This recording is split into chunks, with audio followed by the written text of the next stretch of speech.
Well, here now, John Venable, retired F-16 pilot and former commander of the U.S. Air Force Thunderbirds. John, thanks for being with us. You're a pilot. President Zelensky is saying, close the skies. Give us a no-fly zone. This is your thing, but you are adamantly opposed to that. Tell us why. Brian, it's great to be with you. No-fly zones are our bread and butter for the last 25, 30 years. We've been able to dominate the skies over Iraq, Syria, Afghanistan, and Libya, mostly because we were fighting a third world adversary with very old and dated equipment. When we first moved into Iraq in 1991, it was a challenge for us initially, and we actually prevailed relatively rapidly because of our overwhelming firepower. That's different over the skies of Ukraine. It would take approximately 5 fighter squadrons to maintain a cap over the top of Ukraine right now. 5 fighter squadrons operating full time. And that's not including all of the other support assets that would go with it. The combat search and rescue teams, the airborne tankers, the surveillance platforms that would be required to actually be able to control those platforms once they're over Ukraine.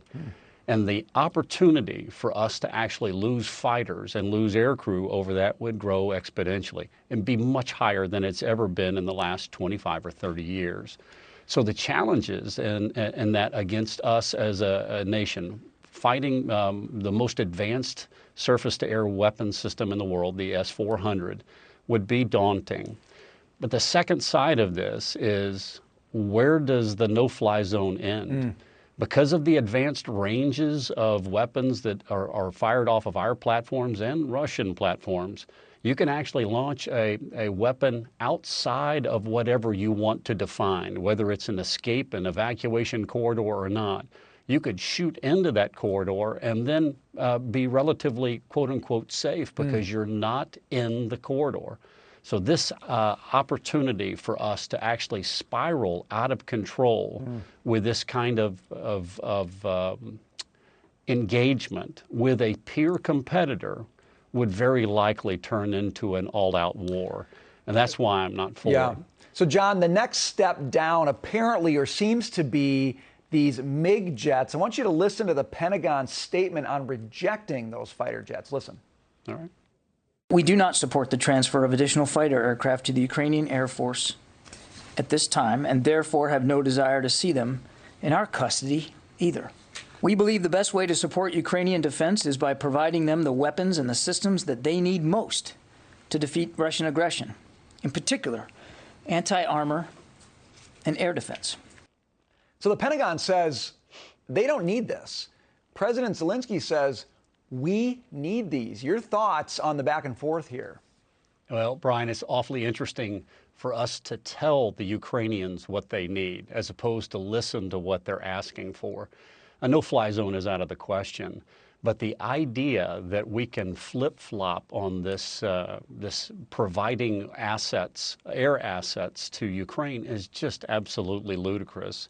On Sunday, Secretary Blinken had basically told the world that we were had brokered this deal and it was going to happen. And then the following Tuesday, 3 days ago, you had Victoria Nuland actually acting like she had no idea that it was taking place.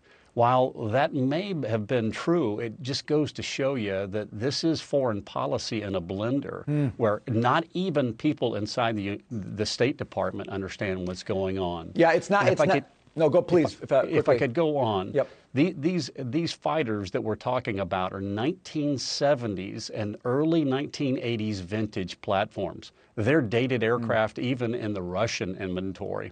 And the idea that we would escalate this into a world war by providing them with those assets is equally ludicrous. It does. If you go back to the Vietnam War, the country that gave foreign military aid to North Vietnam in the form of every SA-2 that they fired at our airmen and every Soviet MiG-17, MiG-19, and MiG-21, which was their most advanced fighter at the time, Every one of those was provided to fight our Air Force. And over 1,700 of our aircraft were shot down, Wow. many of them at the hands of these same weapons. For us to look at this and say, we could escalate this into something that's out of control is not a head scratcher. It's just flat out unbelievable. John, we got to leave it there, but I really appreciate your in the air perspective on what this means. Thanks for being with us, John Venable. Pleasure, Brian.